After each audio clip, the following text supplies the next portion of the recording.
Assalamualaikum warahmatullahi wabarakatuh. Perkenalkan, nama saya Muhammad Salahuddin dari kelas PBS 3B dengan ujung NIM 051. Baiklah, di sini saya akan menyelesaikan tugas kuis 1D dari mata kuliah Hukum Bisnis dengan dosen pengampu Ibu Yani Agus Priyani ME. Baiklah, pertanyaan yang pertama yaitu jelaskan pentingnya sumber hukum bagi pelaku bisnis. Jawabannya, sumber hukum sangat penting bagi pelaku bisnis karena menyediakan landasan yang jelas dalam menjalankan usaha dan berinteraksi dengan pihak-pihak terkait. Alasan utama mengapa sumber hukum penting bagi pelaku bisnis yaitu 1. Kepastian hukum dan kepatuhan.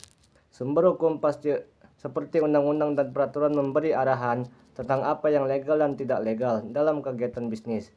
Dengan memahami aturan ini, pelaku bisnis dapat memastikan bahwa operasional perusahaan berjalan sesuai dengan hukum, sehingga menghindari sanksi dan penalti. 2. Perlindungan hak dan kepentingan. Sumber hukum menjamin perlindungan terhadap hak-hak pelaku usaha seperti hak atas kekayaan intelektual, kontrak, dan aset perusahaan.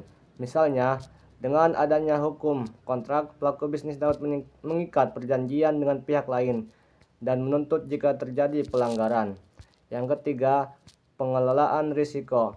Dalam memahami regulasi seperti hukum ketenagakerjaan, perlindungan konsumen, dan perpajakan, bisnis dapat memitigasi risiko hukum dan menghindari konflik. Ini juga membantu mereka untuk merencanakan dan mengatur kebijakan internal agar selaras dengan regulasi. Yang keempat, meningkatkan kepercayaan dan reputasi. Kepatuhan terhadap hukum menciptakan citra positif bagi perusahaan di mata konsumen, investor, dan mitra bisnis. Bisnis yang patuh hukum dianggap lebih profesional dan dapat dipercaya. Yang kelima, penyelesaian sengketa. Hukum menyediakan mekanisme untuk menyelesaikan perselisihan, baik melalui jalur litigasi dalam kurung pengadilan maupun non-litigasi dalam kurung mediasi. Ini membantu bisnis menjaga stabilitas dan menghindari kerugian yang lebih besar akibat konflik.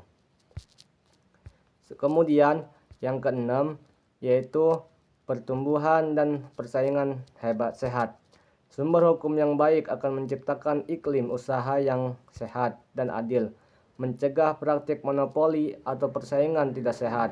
Regulasi juga mendorong inovasi dan investasi karena ada kepastian dan keamanan dalam berusaha. Secara keseluruhan, pemahaman dan penerapan sumber hukum adalah elemen vital dalam mendukung operasional bisnis yang berkelanjutan dan berkembang secara etis serta legal. Kemudian, menuju pertanyaan yang kedua, yaitu jelaskan terkait perseroan terbatas. Perseroan terbatas atau dalam kurung PT adalah badan usaha yang berbadan hukum dan didirikan berdasarkan peraturan perundang-undangan di Indonesia, khususnya berdasarkan Undang-Undang Nomor 40 Tahun 2007 tentang perseroan terbatas yang kemudian diperbarui oleh Undang-Undang Cipta Kerja tahun 2020. PT atau perseroan terbatas memiliki karakteristik atau ciri-ciri khusus seperti kepemilikan modal yang terbagi dalam saham dan pertanggungjawaban. Pemilik terbatas pada jumlah modal yang disetor. Berikut adalah penjelasan mendalam terkait perseroan terbatas atau PT. Ciri-ciri perseroan terbatas. 1. Berbadan hukum. PT adalah entitas legal yang terpisah dari pemiliknya, sehingga memiliki hak dan kewajiban sendiri. 2. Kepemilikan saham. Modal PT dibagi menjadi saham-saham yang dapat dimiliki oleh individu atau badan usaha lainnya. Yang ketiga, tanggung jawab terbatas, yaitu pemegang saham hanya bertanggung jawab sebatas jumlah modal yang mereka investasikan, sehingga aset pribadi tidak akan terkena dampak langsung bila terjadi kerugian. Yang keempat, kepemimpinan dan organisasi. PT dikelola oleh direksi dan diawasi oleh Dewan Komisaris. Selain itu, rapat umum pemegang saham atau dalam kurung RUPS merupakan forum pengambilan keputusan tertinggi di PT. 5. Masa hidup tidak terbatas.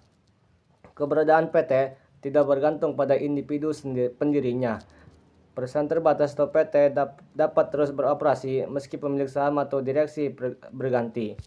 PT sangat cocok untuk usaha dengan skala besar yang membutuhkan modal signifikan serta perlindungan hukum yang lebih baik. Baiklah, mungkin cukup sekian tugas yang bisa saya selesaikan. Kurang lebihnya mohon maaf. Assalamualaikum warahmatullahi wabarakatuh.